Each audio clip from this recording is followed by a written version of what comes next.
잘 들려? 오늘 함께 하실 말씀은 요한복음 7장 1절에서 24절 함께 하도록 하겠습니다. 요한복음 7장 1절에서 24절입니다.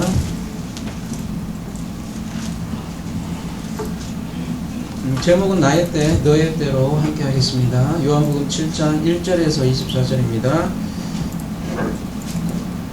먼저 1절 다 함께 보도록 하겠습니다. 그 후에 예수께서 갈릴리에서 다니시고 유대에서 다니려 아니하심은 유대인들이 죽이려 함이더라.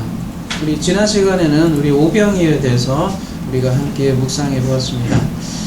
예수께서 오병이어 표적을 통해서 그 오병이어는 바로 자기 자신의 살과 피다라는 것을 우리에게 알려주셨습니다.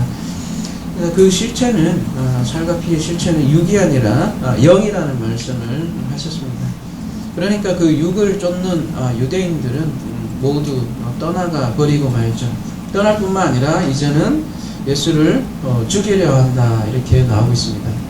예수를 죽이려고 한 이유는 그들의 생각과 너무나 다르기 때문이겠죠. 오늘부터 이제 7장으로 넘어왔는데요. 이 7장과 8장 전체는 함께 묶여 있다는 것을 우리가 먼저 좀 이해를 해야 될 것 같습니다. 첫 번째로 왜 그러냐면 요한복음 7장 1절에는 예수를 죽이려고 하는 장면으로 시작을 합니다. 그리고 8장의 마지막 끝 한번 가볼게요.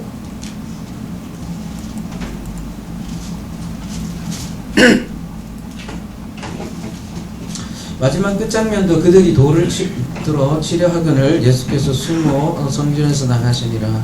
끝장면에서도 예수를 죽이려고 하는 그런 장면이죠. 그래서 오늘 본문의 말씀은 누가 예수를 죽이려고 하는가? 누가 예수를 죽이려고 하는가? 이게 바로 오늘의 주제라고 할 수 있겠습니다. 누가 예수를 죽이려고 합니까? 바로 유대인들이라는 거죠. 우리가 요한복음에는 유대인이라는 말이 참으로 많이 등장한다고 그랬어요. 다른 공간복음서보다도 요한복음에는 특히 이 유대인이라는 말이 많이 등장하는데요. 유대는 다름이 아니라 종교의 중심지죠. 이스라엘의 종교의 중심지인데 그곳에는 성전이 있고 또 하나님을 어때요? 가장 사랑하는 곳, 또 가장 열심으로 섬기는 자들이 모여있는 것이 유대죠. 그런데 그곳에서 종교인들이 오히려 예수를 죽이려고 한다는 그 사실입니다.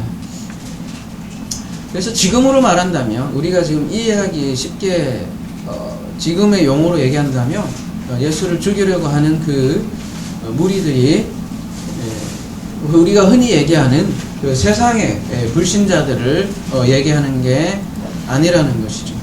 그러니까 속된 말로 세상 사람들이 예수를 죽이는 게 아니라 어때요? 예수를 가장 사랑하고 또 가장 열심히 섬기는 자들이 사실은 예수를 죽인다는 사실을 우리가 알 수 있습니다. 7장과 8절이 이렇게 예수를 죽이는 것으로 긴밀하게 연결이 되어 있는데요. 또 하나 두 번째는 7장과 8장의 전체적인 공통적 배경은 바로 초막절에 있습니다. 그래서 2절에 보면요. 유대인의 명절이라고 앞에 또 유대인을 강조하고 있어요. 유대인의 명절인 초막절이 가까운지라. 7장 14절에 가보시면요.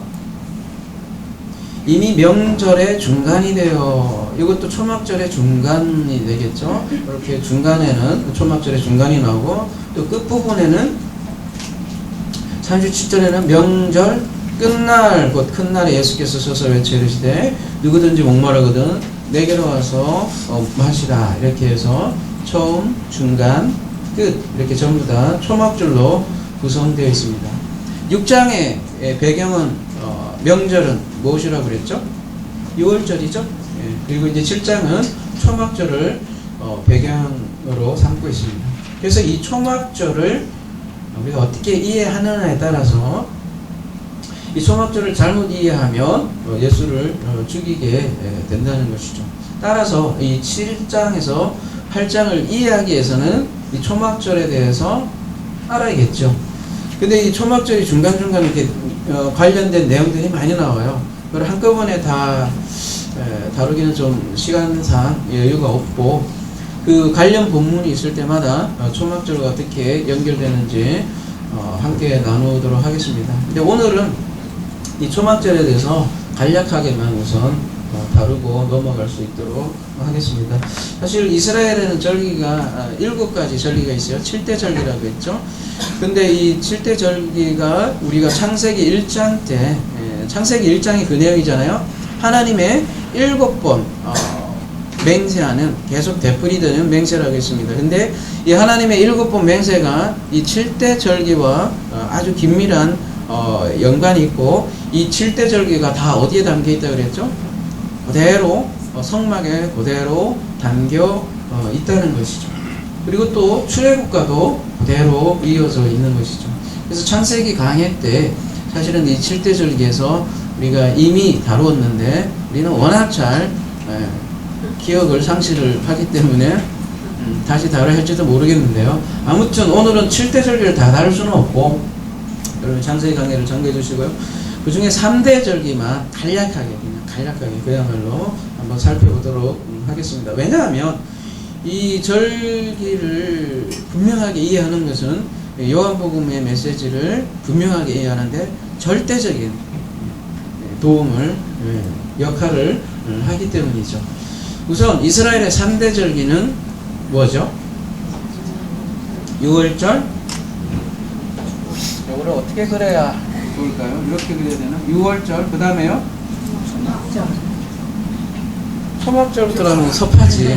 명절 끝날이라고 그랬는데. 그 다음에 오순절이라고 돼 있고, 그 다음에 초막절. 제가 일부러 이렇게 순서를 이렇게 그린 이유는 있겠죠. 왜 그럴까요? 이게 성전과 그대로 연결이 되어 있기 때문이죠. 그죠? 성전으로 따지자면 여기 어떻게 연결이 되겠어요?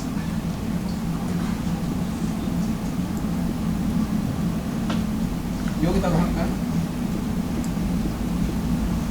6월절에 해당하는, 자, 성전에 7가지 기물이 있다고 그랬어요. 근데 오늘 7가지 기물을 얘기하지 않고 그냥 성전에 퉁치자는 거예요. 3단계로 나눠 있잖아요. 그죠? 3일길이라고 하죠. 성전의 큰 구성은 어떻게 되어 있죠? 그 다음에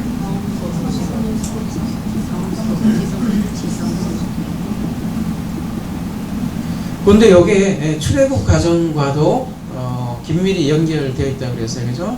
출애굽 과정을 3일길로 얘기하면 어떻게 되죠?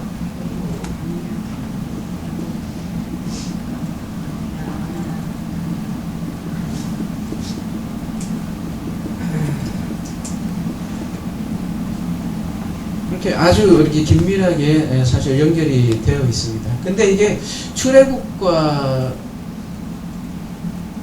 관련이 될 뿐만 아니라 농사에도 사실은 관련이 되어 있어요. 자, 아무튼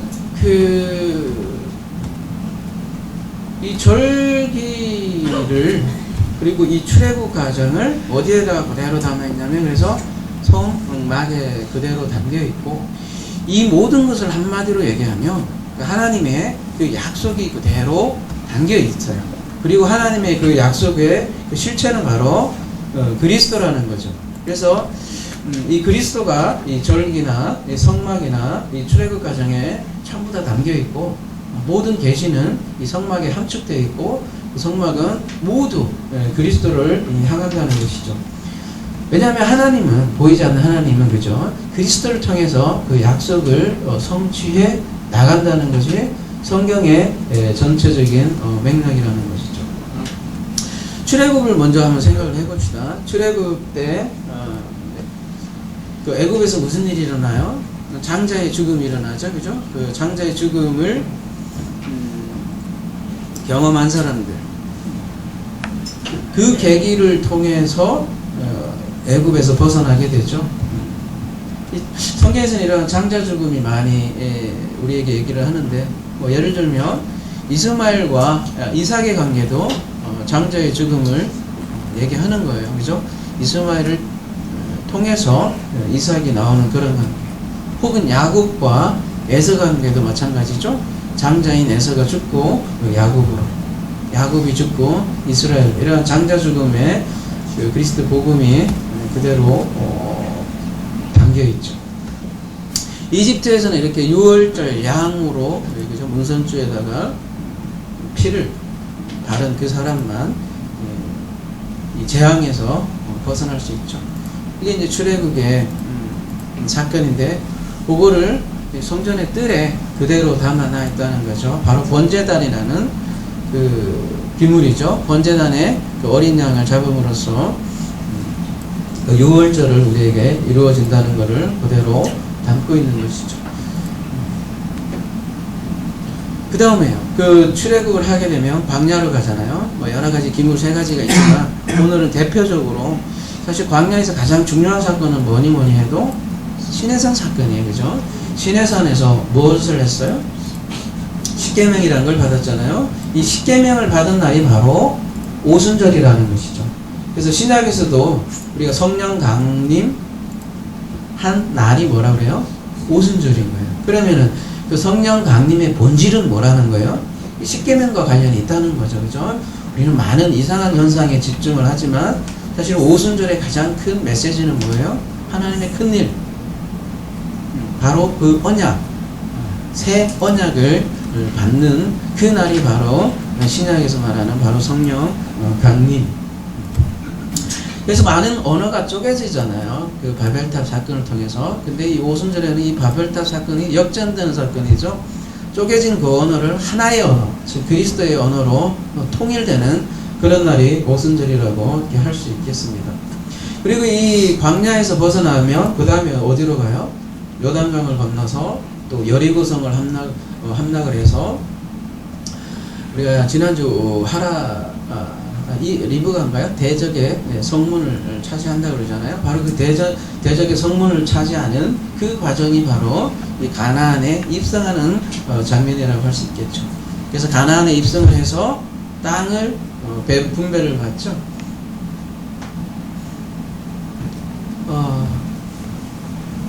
그래서 이 장면을 신약에서는 성소의 휘장을 찢는 그런 장면으로 우리에게 보여주고 지성소로 들어가는 사건이라고 할 수 있겠죠. 이 성막의 지성소에는 뭐가 담겨 있죠? 법궤가 있죠. 법궤 안에는 무엇이 있죠? 대표적으로 십계명이 있고 또 쌍난 지팡이, 또 만나가 담긴 항아리, 이렇게 3가지가 있는데 가장 대표적인 것은 십계명이죠. 아무튼 이 3가지의 공통점은 뭐예요? 십계명, 쌍난 지팡이, 만나.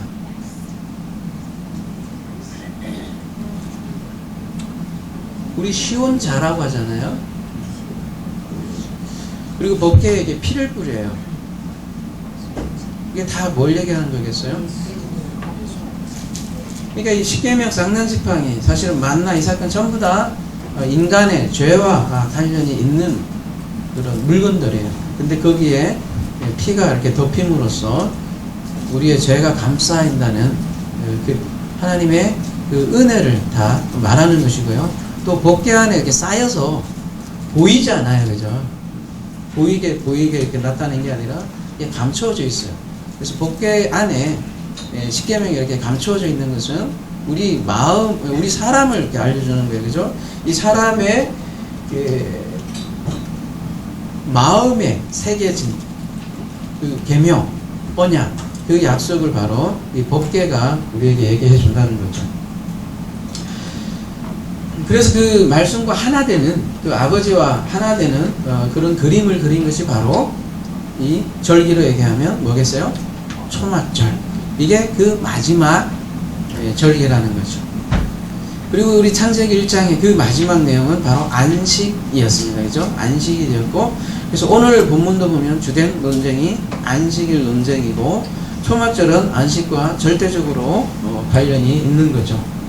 그리고 농사로 얘기하면 초막절을 뭐라고도 얘기를 해요? 수장절이라고도 하죠. 그죠? 뭐 오순절도 마찬가지로 뭐 77절이라고도 얘기도 하기도 하고 77절이라고 얘기할 때는 농사와 관련해서 얘기를 하는 거예요. 그죠? 초실절 이후로 7번 반복돼서 그 49 다음에 5에 10 그 다음 날에 77절 이렇게 부를 때는 농사와 관련이 된 거고 오순절 이러면 일반적인 용어 그런 식으로 초막절은 수장절이라고도 하는 거죠. 수장절이라는 건 뭐예요? 모든 곡식을 그 옷간에 저장을 하는 그런 날이잖아요. 그 얘기는 무슨 얘기예요? 이런 뭐 무화과나무, 포도, 뭐 올리고 이런 각종 열매를 수확하는 날인데 이런 걸 통해서 결국은 우리 사람을 그 하나님 나라에 모은다는 그런 메시지를 우리에게 주고 그리고 중요한 거는 바로 이 초막절에 유대인들은 메시아가 올 거다. 우리가 그렇게 생각을 했던 거죠. 왜냐하면 마지막 명절에 끝나기 때문에 거죠. 그래서 초막절은 메시아하고 아주 밀접한 관련이 있어요. 그래서 형제들이 3절에 이렇게 얘기를 하는 거예요. 자, 이런 배경을 하고요. 그리고 초막절에 더 내용이 많은데 그 관련 본문이 있을 때 왜 예수님이 이런 얘기를 했고 그런 부분은 그 다음에 자세하게 나누기로 합시다. 3절 그 형제들이 예수께 이르되 당신이 행하는 일을 제자들도 보게 여기를 떠나 유대로 가소서. 4절 스스로 나타나기를 구하면서 묻혀서 일하는 사람이 없나니 이 일을 행하려 하거든 자신을 나타내소서 하니 5절까지 볼게요. 이는 그 형제들까지도 예수를 믿지 아니함이라.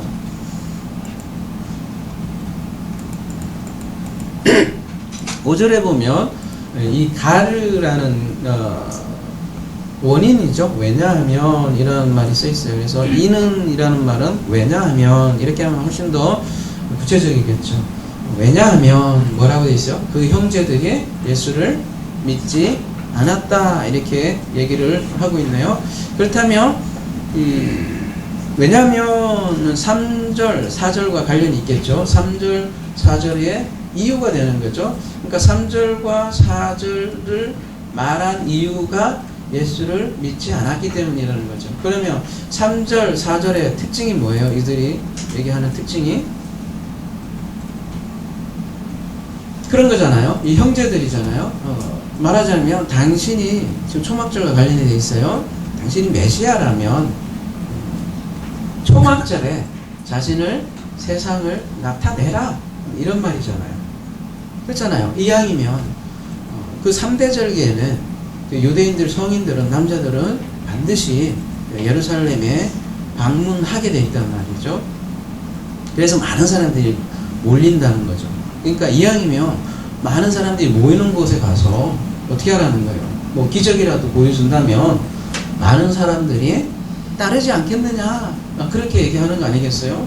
즉 갈릴리 총구석에 있지 말고 정치, 종교 중심지에 가서 나타내라는 거죠. 그곳에 가서 능력을 공개적으로 보이라는 거예요. 초야에 숨어 있지 말고 제야의 고수가 되지 말고 나가서 너의 능력을 보여주라는 거죠. 이 형제들의 요구는 누구를 많이 닮아 있어요? 그죠? 그 광야의 그 마귀의 시험과 너무나 닮아 있죠. 마귀의 시험이 뭐예요? 마귀의 시험이 자기 자신을 나타내라는 거 아니겠어요? 네가 기적을 행하면 사람들이 따를 것이다. 이 내용이잖아. 그러니까 돌을 떡으로 만들어 봐라. 성전 꼭대기에서 뛰어내려 봐라. 그러면 금방 사람들이 몰려올 거 아니냐라고 유혹하는 장면이 광야 시험이잖아요. 그런 의미에서 이 형제들의 이 제안은 마귀의 시험과 너무나 닮아 있다라는 거죠. 지금도 뭐 지금 조금 있으면 대선에 들어가잖아요. 제가 언뜻 그 기억에 남는 게 그 썰전에 보면 인기 있잖아요. 그 유시민이 그런 얘기를 해요. 그 유승민 의원에게 당신은 이렇게 큰 기술을 발휘하지 않는 것 같다. 계속 이렇게 작은 기술 말고 큰 기술 한번 써봐라. 그러면 사람들이 왜 혹하지 않겠느냐. 그런 의도로 큰 기술을 얘기한 적이 있는데 그러면 지지율이 금방 올라갈 거 아니냐 이렇게 얘기한 기억이 있습니다. 그런 비슷한 맥락이죠. 그죠? 뭔가 보여주면 사람들이 좀 따를 거 아니냐. 근데 우리 신앙생활에서도 마찬가지로 이런 식으로 생각하는 게 많은 것 같습니다. 어때요? 자녀들에게 네가 성공을 해야지 어때요? 하나님의 영광을 받지 않겠느냐, 그죠? 네가 스카이 가야 많은 사람들이 우러러 봐서 야 하나님 멋있네, 하나님을 믿는 사람 멋있네 이렇게 할 거 아니냐. 그거하고 비슷한 거죠. 예수를 믿으면 당연히 복을 받아야 하지 않느냐 이렇게 생각하는 거나 똑같다는 거죠. 지금 오늘 본문의 주요 내용, 누가 예수를 죽이냐 그런 내용이라고 했어요. 마찬가지로 심지어 종교 행위도 마찬가지예요. 증명하려고 하는 행위들이 많다는 거죠. 11조를 내면 100배로 돌려줄 거다. 그래서 헌금을 많이 하고 봉사를 많이 하고 또 성경을 많이 읽고 선교를 많이 하는 것도 자기 증명으로 하려고 하는 분들이 꽤나 많다는 거죠. 먼 데서 뭐 얘기할 게 아니라 저도 과거에 신학교에서 목회를 준비할 때 가장 걱정되는 게 그런 거더라고요. 그때 진리를 몰랐죠. 지금 제가 여러분에게 나누는 그걸 모르고 그냥 똑같이 생각했을 때는 걱정부터 앞서더라고요. 왜요? 요즘 목회자들은 일단 얼굴도 좀 근사해야 되고, 그죠? 목소리도 기름기가 흘러 넘쳐야 되고, 카리스마도 있어야 돼요. 더구나 신유의 은사도 있어야 되고, 그죠? 그래야 되는데 뭐 제가 가만 생각해봐도 나는 없어. 아주 기도 자꾸 뭐 생긴 것도 그렇고 발음도 어눌하고. 그렇다고 이 나이에 내가 박사 코스, 요즘 뭐 석사 박사 학위 다 해야 되잖아요. 그죠? 박사 학위를 하려니 내 나이 50, 60살 돼야 목회를 시작할 거예요. 아무것도 내설 거 없으니까 걱정부터 이렇게 하는 거죠.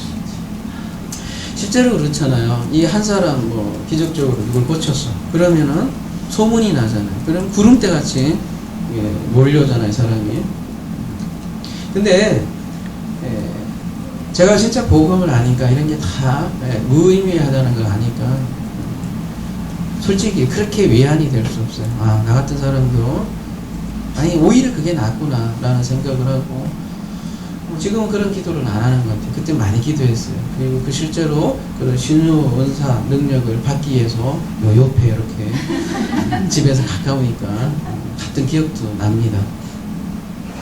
근데 예수님께서 지금 요한복음 우리가 계속해서 나누지만 끊임없이 예수님은 표적도 일으키지만 그 목적은 표적 자체가 아니다라는 것을 끊임없이 강조하잖아요. 오병이어도 마찬가지로 그 생명의 떡을 얘기하기 위함이지 그 사람을 배불리 위함도 아니고 어떤 기적을 사람 많이 몰리게 하는 예수님이 그런 목적을 했다면 왜 유대인들이 다 떠났겠어요? 그죠? 지금 다 떠났잖아요. 떠날 뿐만 아니라 죽이려고 한다는 것이죠. 그래서 예수님은 어떻게 얘기하냐면 계속 자기는 아버지의 뜻을 이루려고 왔다. 계속 그렇게 얘기를 하는 거죠. 그 아버지의 뜻은 다름이 아니라 한마디로 얘기하면 십자가의 죽음 아니겠어요? 십자가의 죽음을 통한 부활, 그리고 십자가를 통해서 사람 살리는 일, 그게 예수님께서 계속 자기가 그 일을 하러 왔다고 얘기를 하시고, 그래서 6절에 어떻게 얘기를 하세요? 예수께서 이르시되 내 때는 아직 이르지 아니하였거니와 너희 때는 늘 준비되어 있느니라. 어쩌면 오늘 말씀의 제목에 이 본문 때문에 아마 잡은 것 같은데요, 제가.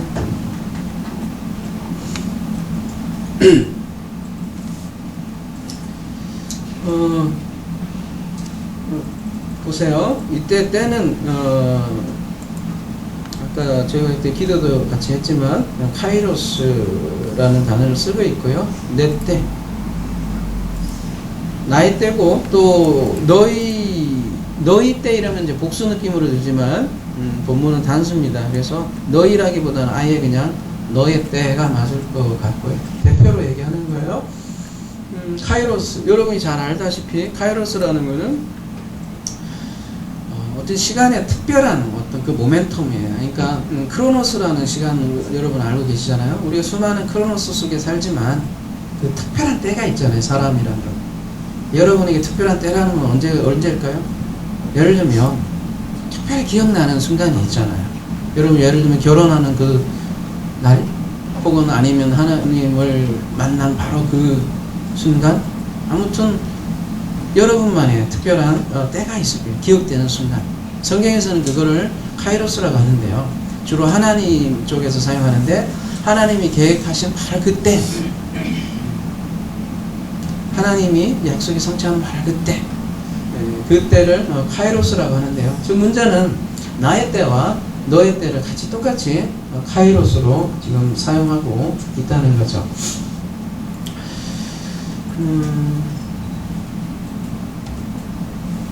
갈라디아서 4장 4절을 좀 보고 일단 이 때에 대해서 좀 이해를 하고 넘어가도록 할게요. 때가 참에 하나님이 그 아들을 보내사 여자에게 나게 하시고 율법 아래 나게 하신 것은 이 때가 찰 때 할 때 이 카이로스예요. 그죠? 사도행전 2장 23절, 그가 하나님께서 정하신 뜻과 미리 아신 대로 내준 바 되었거늘 너희가 법 없는 자들의 손을 빌려 못 박아 죽였거니와 하나님 정하신 뜻과 미리 아신 대로 내준 바 된, 이게 카이로스 개념이라고요. 예, 베드로전서 1장 20절,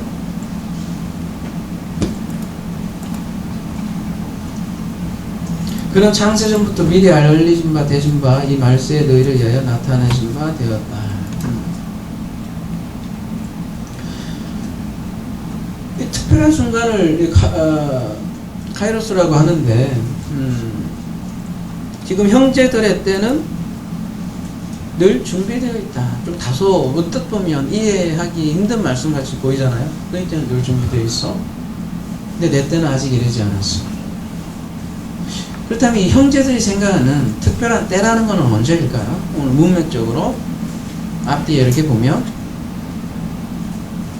형제들이 생각하는 바로 그때는 언제겠어요? 오늘 본문에 보면 명절이란 말이 참으로 많이 나와요. 그죠? 명절이란 말이 참으로 많이 나와요. 때, 명절 이런 얘기가 많이 나오는데 바로 그 명절은 언제겠어요? 초막절인 거예요. 지금 초막절을 배경으로 하고 있단 말이에요. 그래서 너희의 때라는 거는 지금 형제들이 생각하는 때, 초막절 특별한 순간이잖아요. 3대 절기인데 특별하게 생각하는 바로 그 때라는 말이에요. 근데 나의 때는 준비되지 않았고 너의 때는 준비되어 있대요. 무슨 얘기겠어요? 너희들의 초막절은 늘 준비되어 있어요.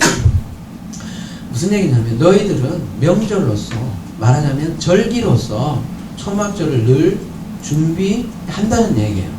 근데 나의 초막절은, 나의 때는, 이 때를 초막절로 생각하시면 이해가 쉬울 거예요. 나의 초막절은 아직 어쨌다는가요? 차지 않았다. 플레로 아직 완성되지 않았다. 성취하지 않았다. 그러니까 나의 초막절과 절기로서 지키는 너희 초막절은 어쨌다는 거예요? 다르다라는 거예요. 나의 초막절은 그러면 때가 찰 때는 언제라는 거예요? 십자가로 완성된다. 이 말을 하고 싶은 거예요. 그래서 나의 때와 내 때가 서로 다르다. 그래서 나타남과 은밀한 얘기를 많이 하는데 나타나 있는 초막절과 은밀한 초막절은 다르다. 이 얘기를 하고 싶은 거고요. 7절이요. 그래서 세상이 너희를 미워하지 아니하되 나를 미워하나니 이는 내가 세상의 일들을 악하다고 증언함이라. 서로 다르기 때문에 지금 세상은 예수를 미워한다고 나와 있죠. 이 세상은 지금 누구를 얘기를 하는 걸까요? 저쪽 뭐 로마, 유럽 쪽에 이런 지금으로 얘기하면 그냥 불신자를 얘기하는 게 아니에요. 지금 문맥상 누구를 얘기하는 거예요? 유대인 얘기하는 거예요. 유대인들 보고, 그러니까 그렇게 하나님을 잘 섬긴다고 자부하는 유대인 보고 지금 세상이라고 표현을 하고 있단 말이죠. 그들은 내가 세상의 일들을 악하다고 증언한다. 그들의 일들을 복수로 얘기를 해서 여러분 복수가 악하다고 증거하기 때문에 예수를 미워한다. 이렇게 얘기를 하고 있어요. 그러니까 오늘날로 말하자면 예수의 이름으로 그죠?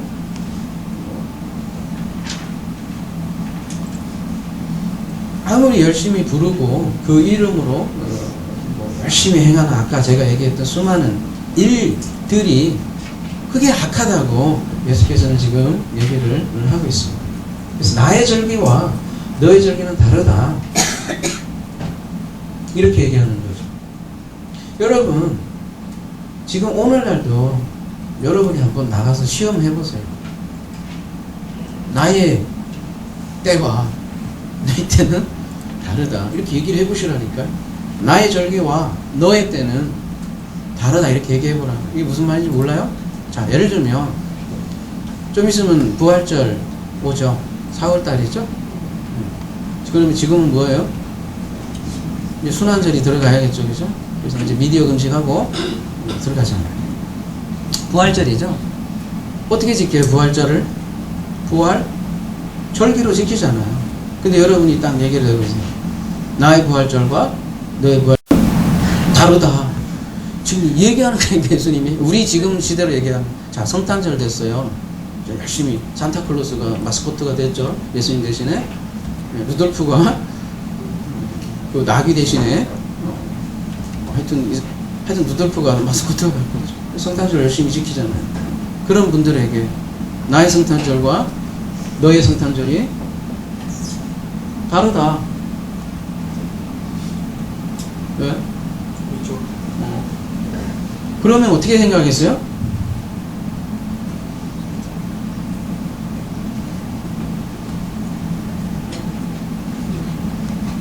뒤에 나와요. 미쳤다 이렇게 나와요. 뒤에 나와.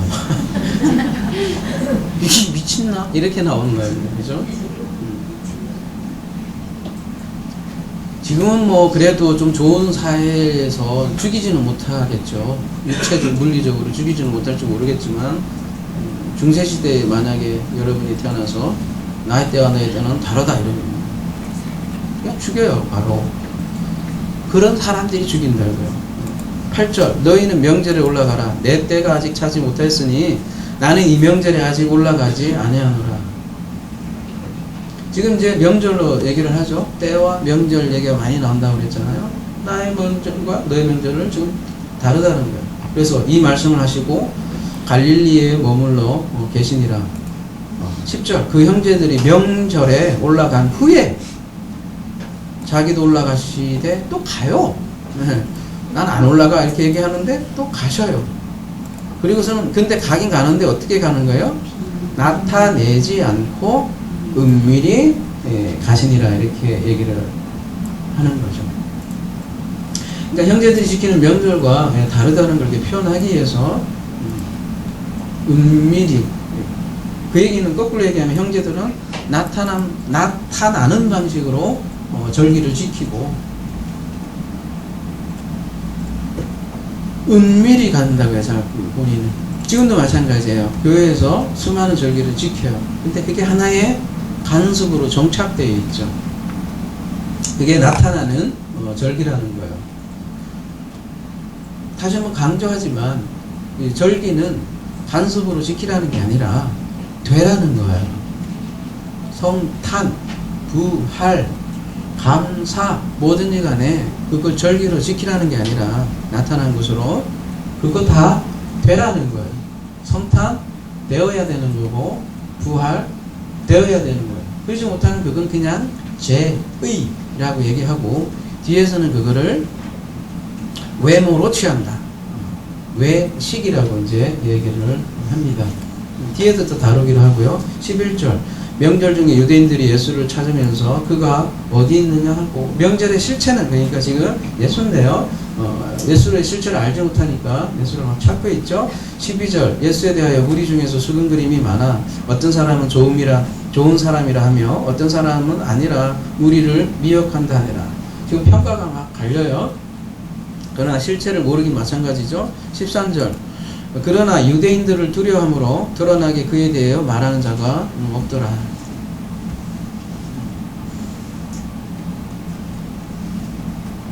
좋게 얘기하면 자기도 죽을 줄 모르니까요. 그죠? 14절 이미 명절의 중간이 되어 예수께서 성전에 올라가사 가르치시니. 지금 명절의 한 중간에, 영어로 보면 in the middle of, 한 중간에, 한 복판에, 명절의 한 복판이 되니까 예수님께서 어디에 올라가셔요? 성전에 올라가는 거죠. 그리고 뭘 해요? 가르친다는 거죠. 자기가 성전의 실체인 그분이 성전에 올라가서 성전에 대해서, 성전의 실체에 대해서 가르치는 편이 명절의 중간이 되어 성전에 올라가서 가르친다 표현을 하겠습니다. 그랬더니 어때요? 유대인들이 놀랍게 여기 이르되 이 사람은 배우지 아니하였고 어떻게 그를 아느냐 하니. 놀랬던 거죠. 왜요? 은혜스러워. 은혜로운 말씀. 이래서 놀랬을까요? 아니 뭐 저런 게 다 있나 이렇게 했죠. 그죠? 부정적이었겠죠. 죽이려고 덤비드니까 8절이 그렇게 끝난다고 했어요. 막 돌을 치려고까지 나온다는 거죠. 우선 당시에 글을 읽을 줄 아는 사람이 거의 없었어요. 기득권, 뭐 바리새인 서기관, 일부 우리가 지금 얘기하는 그 극소수의 엘리트만이 글을 읽을 수 있는 그런 시대인데, 그렇잖아요. 목수의 집안이 태어나서 글 읽는 자체가 놀랍잖아요. 그리고 유대인들은 랍비라는 게 있어서 자기 스승이 있단 말이죠. 그래서 어디 파, 뭐 바울 같으면 가말리엘, 문화 뭐 이런 식으로 랍비가 있을 텐데, 지금으로 얘기하면 적어도 어느 신학교 나와야 되고, 미국의 뭐 플러 신학이나 아니면 뭐 저기 남아공이 어디 뭐 네덜란드나 이런, 나는 어느 교수 밑에서 어떤 박사학위를 땄어. 이래야 좀 끝발이 있을 텐데, 지금으로 말하자면 뭐 신학교도 안 다니고 그런 거예요. 그런 사람이 복음을 얘기하니까 놀란 거죠. 첫 번째는 거부감이 있었겠죠. 두 번째는 그럼에도 불구하고 어떻게 좋은 신학교도 안 나왔는데 그럴 수 있을까 이렇게 얘기하는 거겠죠. 16절 그러니까 예수께서 대답하여 이르시되 내 교훈은 내 것이 아니요 나를 보내신 이의 것이니라. 나의 가르침은 누구요? 나를 보내신 이의 것이라 이렇게 얘기를 합니다. 하나님의 성문이라는 거죠. 은혜라는 거죠. 실제로 그렇잖아요. 여러분 신학교에서 아무리 잘 배운다고 해서 진리를 깨닫는 것도 아니에요. 오히려 더 마구마같이 결코 그렇지 않다는 거죠. 복음이라는 게 나의 노력과 열심으로 주어지는 것이 아니라는 거죠. 그럼 어떻게 주어진다는 거예요? 은혜라고 얘기할 수밖에 없어요. 선물로 은혜를 맞자 한다는 거죠.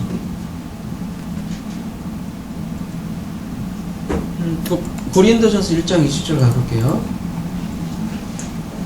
지혜 있는 자가 어디 있느냐, 선비가 어디 있느냐, 이 세대의 변론가가 어디 있느냐. 하나님께서 이 세상의 지혜를 미련하게 하신 것이 아니냐. 하나님의 지혜가 있어서 이 세상이 자기 지혜로 하나님을 알지 못하므로 하나님께서 전도에 미련한 것으로 믿는 자들을 구원하시기를 기뻐하셨도다. 또 이 전도에 미련한 것 하니까 이렇게 뭐 이렇게 바깥에 나가서 찌라시 뿌리는 걸 이렇게 생각할지 모르지만 이때 전도라는 거 그냥 캐리그마, 캐릭소 이렇게 여러분이 복음의 그 캐리그마를 이렇게 전하는 거를 얘기하는 거예요. 그 자체를. 그걸 전도라고 하는 거예요. 유대인은 표적을 구하고 헬라인은 지혜를 찾으나 우리는 십자가에 뭐예요? 못 박힌 그리스도를 전하니 그냥 이것만 전한대요. 유대인은 굉장히 꺼리는 것이고 이방인에는 미련해 보여요. 오직 부르심을 받는 자들에게는 유대인이나 헬라인이나 그리스도는 하나님의 능력이요 하나님의 지혜니라 이렇게 얘기를 하고 있어요. 그래서 그 은혜 받은 사람은 이 오로지 이 그리스도에 대해서만 전한다라는 거죠. 그래서 심지어는 사도 바울이 어떻게까지 표현을 했어요? 빌립보서 3장 8절 또한 모든 것을 해로 여기면 내 주 그리스도 예수를 여기서도 다른 거 아니에요. 내 주 그리스도 예수를 아는 지식이 가장 고상하기 때문이라. 내가 그를 위하여 모든 것을 잃어버리고 심지어는 배설물로 여김은 그리스도를 얻었기 때문이죠. 사도 바울도 어떻게 보면 당시 가장 탁월한 가말리엘에게 공부한 사람이잖아요. 근데 어떻게 해요? 예수 그리스도를 아는 지식을 접하고서는 최고의 신학자에게 배운 그것조차도 배설물로밖에 여기지 않더라. 게임이 안 되더라. 비교가 안 된다는 거죠.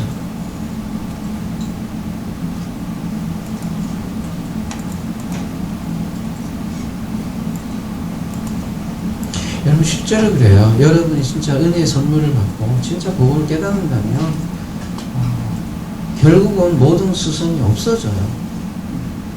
그래서 결국은 하나님과 1대1 관계로 가지 내 앞에 누구도 중보자가 없다.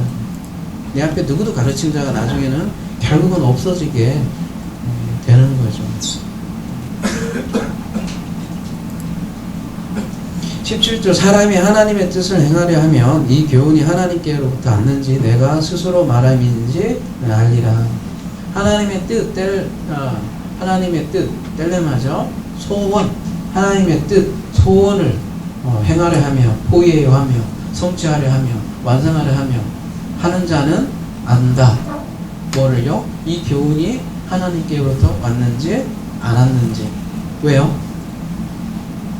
하나님의 뜻을, 하나님의 소원을 포위해요. 그 하나님의 뜻을 아는 사람은 하나님의 소원을 알잖아요. 그러니까 그 하나님의 소원을 얘기하는지 지 소원을 얘기하는지 안다는 거죠.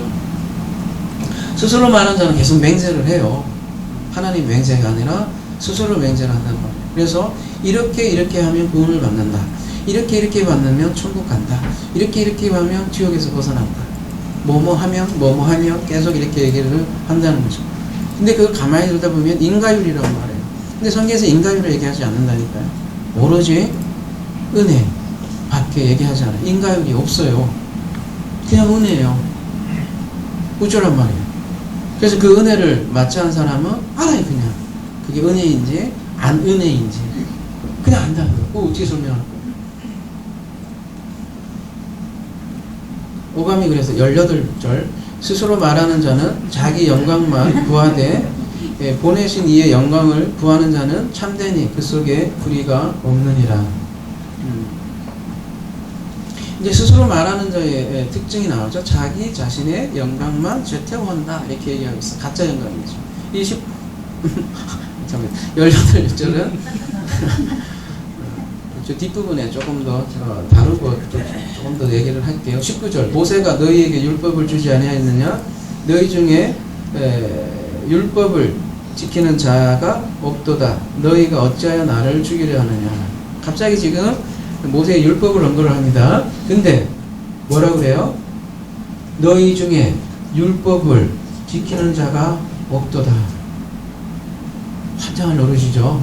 이러니까 죽이고 싶지 않겠어요? 지금 누구한테 얘기하는 거예요? 유대인들에게. 예루살렘 이스라엘 중심지에 가서 성전에서 그것도 그죠?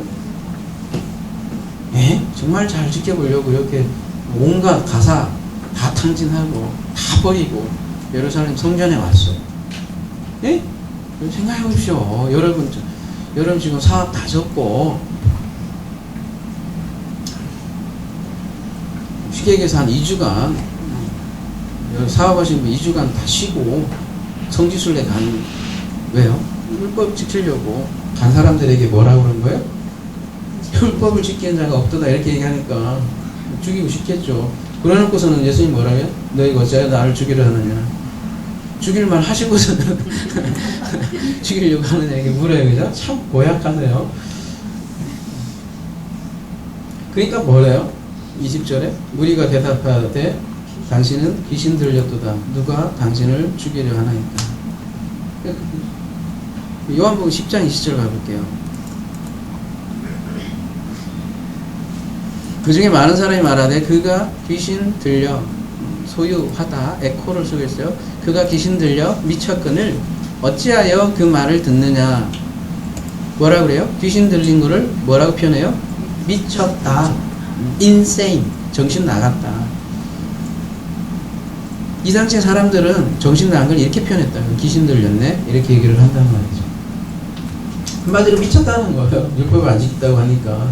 그리고 자기를 죽이려고 한다 이렇게 얘기를 하니까요. 그러니까 21절에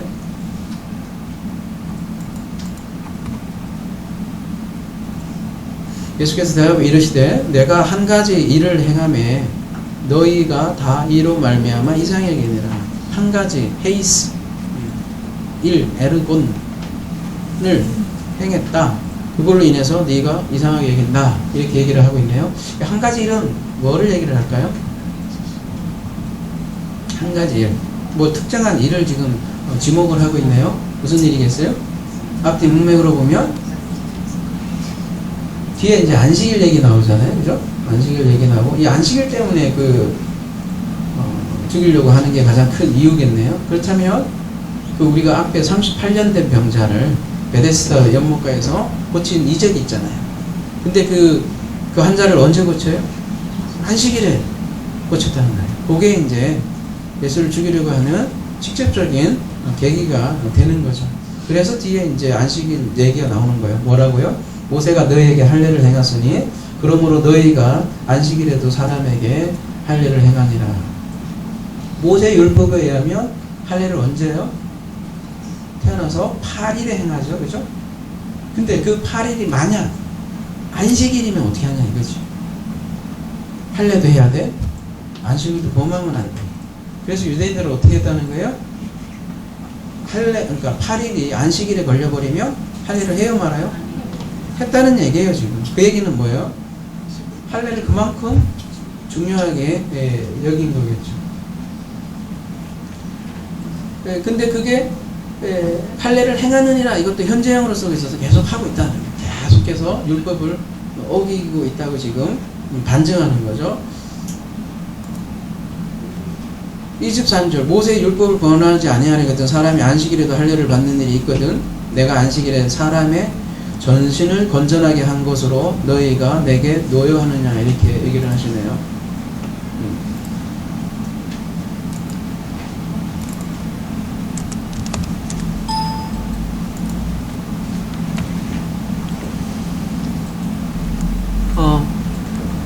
여기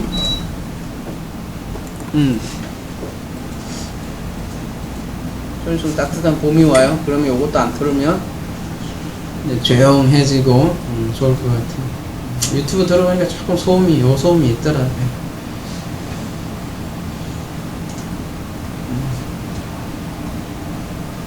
그래도 그거 참 열심히 듣는 분 계시는 거 보면 제가 반성을 많이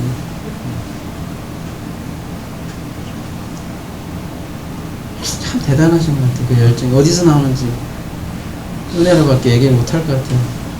이 듣기 어려운 열악한 환경에서 홀로스라고 전신이라고 번역이 됐는데 완전히 전체잖아요. 왜 이런 얘기를 할까요? 전신을 건전하게 한다. 이 히게스는 건강한 뭐 이렇게 되어 있는데 완전한 온전한 뭐 히브리 개념으로 샬롬이라는 이런 개념이 있어요. 그죠? 근데 전신을 샬롬하게 한다. 무슨 얘기겠어요? 왜 전신이라는 표현을 했을까요? 지금 할례하고 지금 대비하는 거 말입니다. 할례는 어디에다 하는 거예요? 그 남자의 거시기? 예? 표피를 자르는 거잖아요. 그러니까 일부잖아요. 그거에 이제 대비하려고 전신을. 그러니까 너희들은 그 사람의 일부를 가지고 어떤 죄의적으로 행할지 모르겠지만 나는 전신, 나는 온몸을 샬롬하게 만든다. 그런 얘기를 지금 하시는 거예요. 그게 바로 예수가 행한 일이 베데스다 연못을 안식일에 고친 건데 그게 바로 또 하나의 일이기도 해요. 오로지 사람을 살리는 그 한 가지 일이 내가 행하는 한 가지 일이라는 거예요. 그러니까 사람들이 열받죠. 자기네들 가지고 그렇게 얘기를 하니까. 그러니까 24절에 뭐라 그래요? 마지막으로 외모로 판단하지 말고 공의롭게 판단하라 하시니라.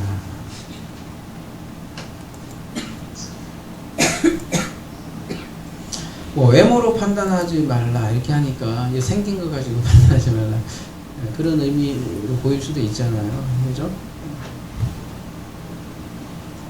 저의 생긴 거 가지고 판단하지 말세요. 그런 뜻이 아니라 옵시스는 뭐예요? 나타남, 뭐 싱이라고 되어 있는데 그죠? 그냥 그 나타나다라는 뜻이에요. 나타나. 오타노인데 오타노에서 오타노 마이가 나오고 오타노에서 유래한 건데 나타난 것으로 판단하지 말고 의로운 판단으로 구별하라. 그러니까 나타난 것과 의는 반대 개념이겠죠. 그러면 의는 감춰져 있다는 거겠고요. 요 말씀을 좀 이해하기 위해서는 우리 좀 마태복음 가볼게요.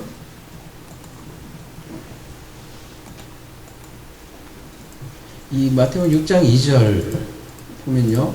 여러분 공통점을 한번 찾아보세요. 뭐가 공통점인지.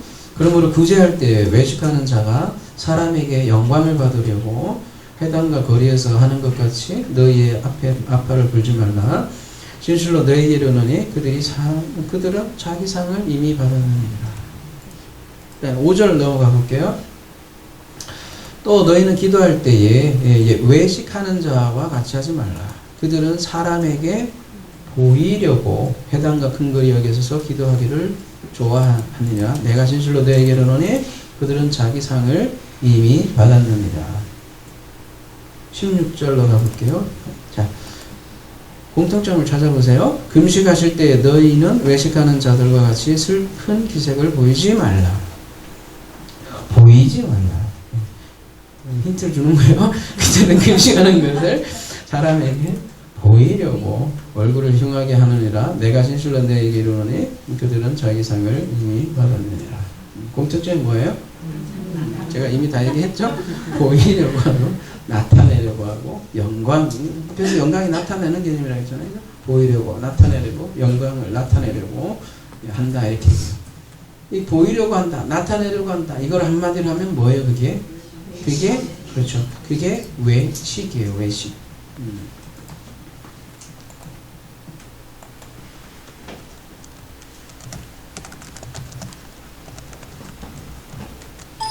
여러분 외식 좋아하시죠? 그죠? 이때 외식은 바깥에서 먹는 식사, 이게 외식인데 그거 말고 외식이란 건 뭐예요? 히포크라테스인데 여기 보면 뭐 연기하는 배우 뭐 이렇게 나오는데 원래 이게 연기하는 그런 말에서 나온 거예요. 히포크라테스가. 왜 연기하는 사람을 외식이라고 할까요? 연기하면 누군가 역할을 하잖아요. 뭐 우리가 크리스마스만 되면 어렸을 때 자기는 뭐 요셉 역할을 하고 누구는 예수 역할을 하고 하잖아요. 역할을 하고 많이 싸우지만 그래서 내가 요셉인 척을 하죠. 그래서 가장 요셉과 가까운 연극을 해야 제대로 배우라는 소리를 듣잖아요.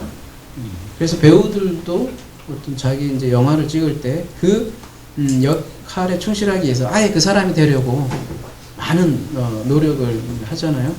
그런데도 불구하고 그 사람과 자신은 같아요? 틀려요?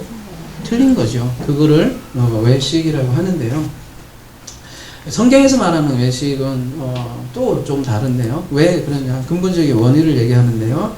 히포크리테스 527 가볼게요. 히포크리노마이에서 났는데 히포 플러스 크리노라는 단에서 났는데 히포는 무슨 뜻이에요? 뭐 아래에 이런 뜻이고 크리노는요. 크리노. 이게 이렇게 구분하다, 구별하다, 비난하다, 뭐 판결하다, 뭐 그런 뜻이거든요. 그러니까 어쨌다는 얘기예요? 아래 것으로 판단하다. 그래서 이 아래 것이 지금 아까 요한복음 용어로 얘기하면 외모로 판단하지 말라 얘기한, 그죠? 즉 나타난 게 성경에서는 아래 것으로 얘기를 한다는 거죠. 그러니까 위에 것, 다른 말로 하면 본질, 실체는 보지 못하고 아래 것으로 행동하고 비판하고 정죄하는 사람을 뭐라 그래요? 그거를 성경에서는 외식이라고 그래요. 그래서 자기가 만든 아래 것의 판단 기준, 그 선악 기준을 가지고 다른 사람을 판단하고 정죄한다는 거죠. 여러분 그 한자로 외식도 이걸로 그냥 같이 볼걸?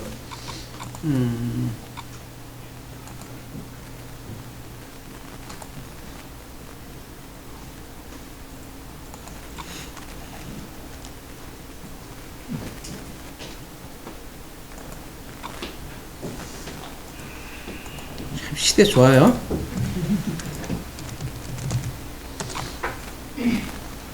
이 외식 말고요.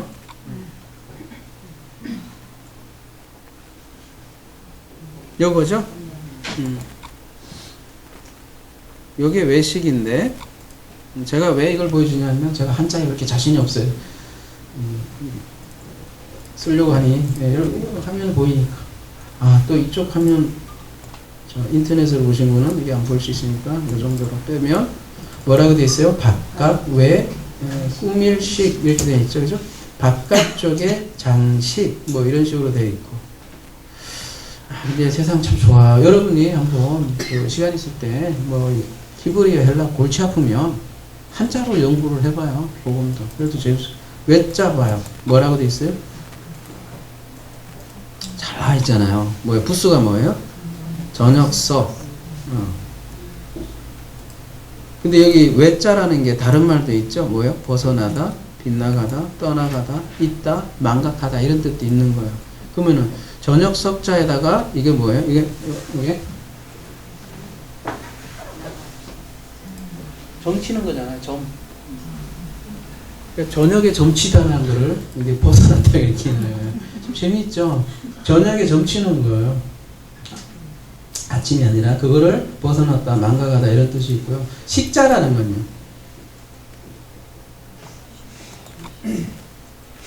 먹을 식자가 아니라 꾸미는 거죠, 그죠? 꾸미는데,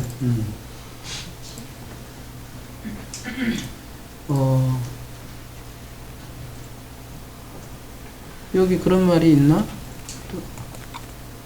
그 헝겊 얘기가 나오잖아요, 그죠? 여기 이렇게 요런 거 이렇게 보시면 그 형성 문자라는 게 있잖아요. 한자가 형성 문자잖아요. 여기 보면 뭐라고 돼 있어요? 한자는 뜻을 나타내는 게 있고 음을 나타내는 게 있다. 근데 그 뜻은 뭐라고 돼 있어요? 헝겊으로 사람이 헝겊으로 닦아서 깨끗이 하다 이게 식자예요. 그래서 장식, 꾸민 뭐 이런 말이 나오는 거거든요. 그러니까 겉을 어떻게 하는 거예요? 반질반질반질하게 헝겊으로 닦는 거예요. 근데 성경에서 뭐래? 그거를 안은 안만 닦아도 안은 안 닦이는 거예요. 그거를 외식이라고 하는데 그 외식을 성경에서는 다른 말로 해서 위선이라고도 하거든요. 그래서 위선이라는 단어도 한번 찾아볼게요.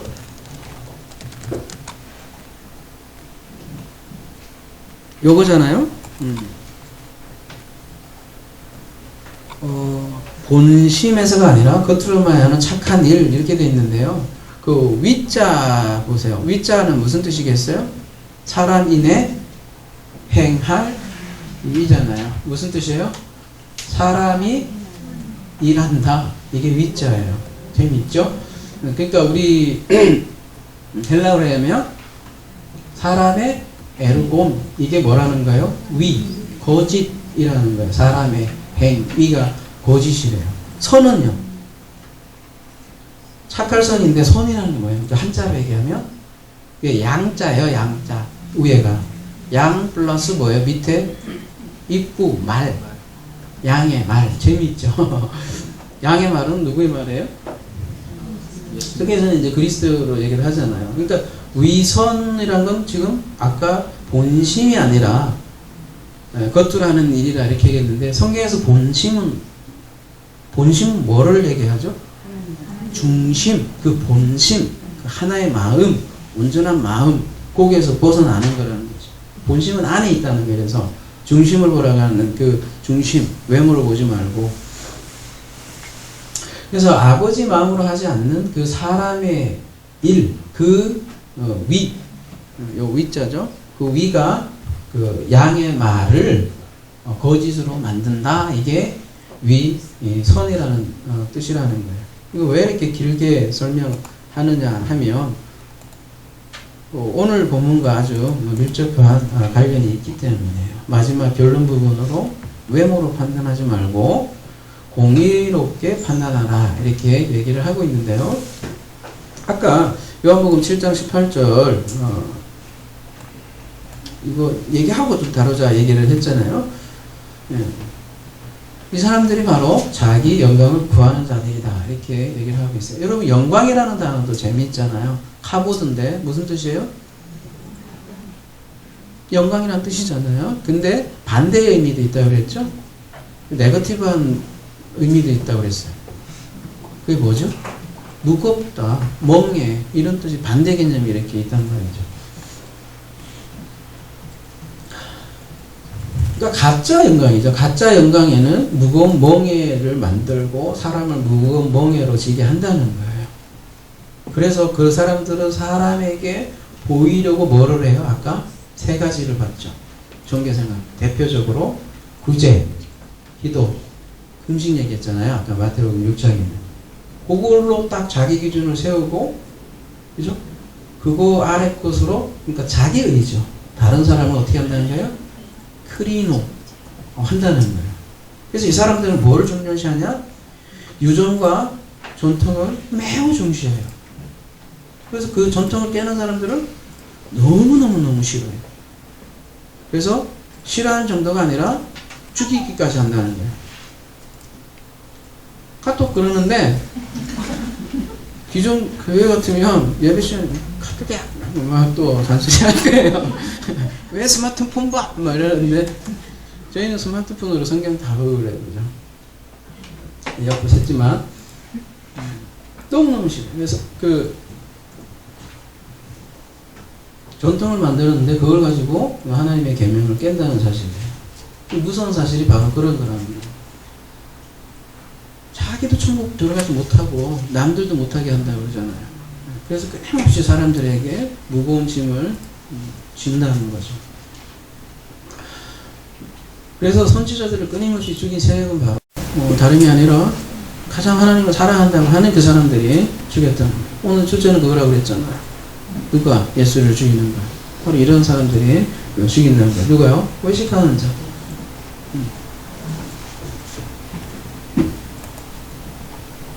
외모로 판단하게 되면 그렇게 한다는 거죠.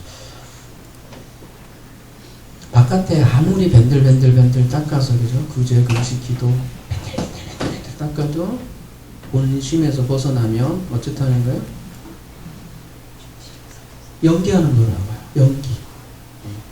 연기하는 거. 그 히포크레테스. 진짜 참된 나, 참 나가 아니라 거짓이라고. 그냥 가짜 나하고 가짜 나로 살아요. 그런 병도 있어요. 그래서 가짜 얼굴 하는 무슨 뭐라고 하지?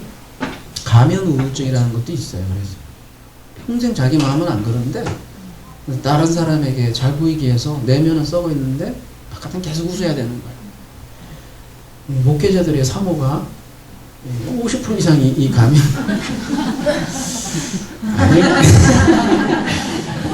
왜 이렇게 했어요? 계속해서 자기 가짜 나를 보여줘야 하기 때문에. 성도들도 마찬가지겠죠. 이 사람들은 나의 나된 고백이 없는 거죠. 하나님과 분리되어 있기 때문에 결코 자기 존재 자체도 발견하지 못하는 것이죠. 그걸 불의라고 그래요. 오늘.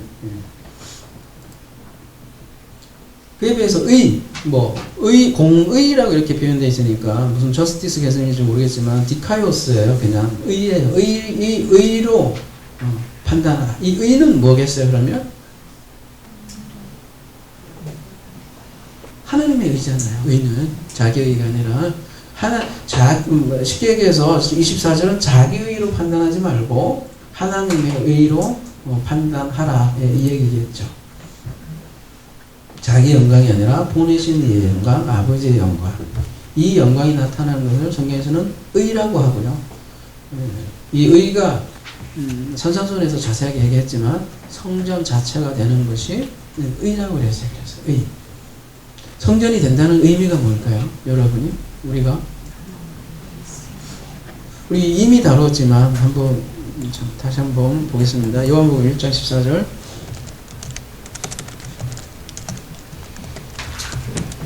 얘가 있으니까 좀 신경 쓰이긴 쓰이네. 말씀이 육신이 되어 우리 가운데 거하심에 우리가 그 영광을 보니 아버지의 독생자의 영광이요 은혜와 진리가 충만하더라 이렇게 되어 있는데 여기 스케노라고 되어 있잖아요. 요걸 밑에 보시면 뭐라고 되어 있어요? 천막을 치다 이게 딱 요거 장막죠, 그죠? 천막을 치다 지금 그 얘기를 하고 있어요. 누가요? 그리스도가 장막을 쳤다. 그러니까 예수를 지금 참 성전으로 지금 얘기를 하고 있죠. 이 모든 과정을 성막으로 계시해 있다면, 그래서 계시의 핵심이 다 성막에 되어 있고, 이게 에덴 동산의 축소판이요, 시내산의 축소판이요, 출애굽의 축소판이고, 모든 것은 하나님의 약속이 담겨 있다고요. 어디 안에요? 그 성막 안에. 근데 그 성막의 실제인 예수가 우리 가운데라고 되어 있지만 그냥 우리 안에 텐트를 쳤다 이렇게 얘기를 하고 있어요. 그러니까 우리가 유일한 독생자라고 번역이 되어 있지만 유일한 영광, 바로 그 영광, 자기 영광이 아니라 하나님의 영광을 우리가 목격하더라는 거죠. 이걸 외모가 아닌 의라고 얘기하는 거예요. 의. 자기가 아닌 의, 하나님의 의, 그걸 우리가 갖게 되면 그걸 유일한 영광이라고 얘기를 하는 거예요. 그래서 이 그리스도가 우리 안에 지금 텐트를 치면 안다는 거예요. 그리스도 영을 가진 자는 보인다는 거예요. 근데 이거 뭐 설명할 길이 없어. 그래서 은밀한 거고, 이 은밀한 얘기하면 미쳤다 소리 들을 수밖에 없는 거고요. 그 그리스도의 영을 가진 자는 하나님의 소원을 알게 되고 그 약속, 그 맹세가 무엇인지 알게 되기 때문에.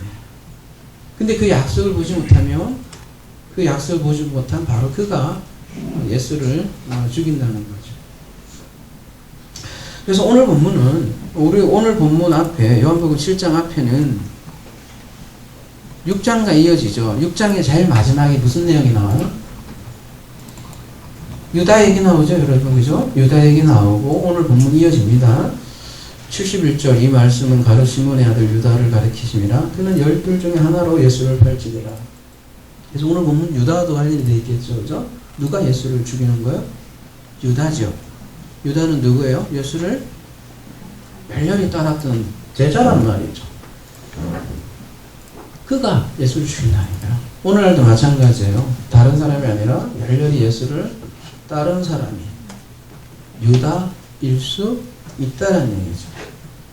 어떤 사람이요? 내 안에 예수가 없어. 어디에 있어요? 내 밖에 있어. 그런 사람들은 말씀이신 그리스도가 내 안에 텐트를 치지 못하니까 자꾸 바깥에서 찾고, 내 안에 그 그리스도를 얘기하는 사람 보면 미쳤다가, 말은 뭐 그리스도 안에 산다고 하는데 실제로 나의 때와 너의 때가 다르다, 나의 초막절과 너의 초막절이 다르다 얘기하면 이놈 정통을 깨네 이러면서, 너희도 부활절 지키는 게 아니라 제발 부활해라 이렇게 하면 미쳤네, 왜 너는 전통을 중요시 하네 이렇게 한다니까요. 그래서 이 말씀이 육신된다, 이 얘기가 예수 그리스도만 얘기하는 게 아니라 우리도 마찬가지로 우리 안에 그리스도가 말씀으로 나라는 육신의 초막절이 되어서 텐트를 치고 산다는 거예요. 그때 뭐가 돼요? 너의 때가 아니라 나의, 바로 그때 카이로스가 된다는 거죠.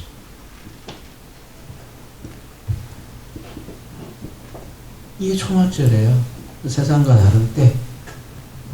그래서 이 절기에 대해서 오늘 많이 얘기했지만, 우리 수많은 절기를 지켜요. 근데 너의 때가 될 수 있다니까. 하나님과 상관없는 나의 때가 아니라 너의 때가 될 수가 있다는 거예요. 비참하죠.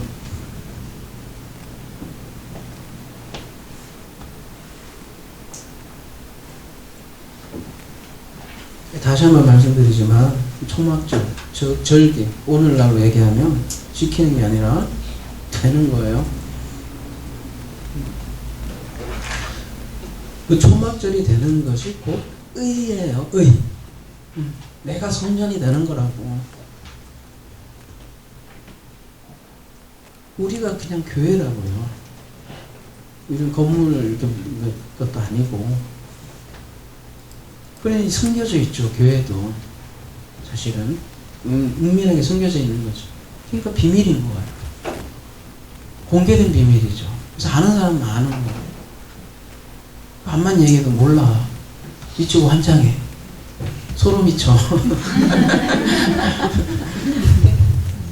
근데 그 은밀하게 된 이 영광이 아들들 안에 숨어져 있다는 거예요. 그게 영광의 실체란 말이죠. 영광을 돌리는 게 아니라 나타내는 거고.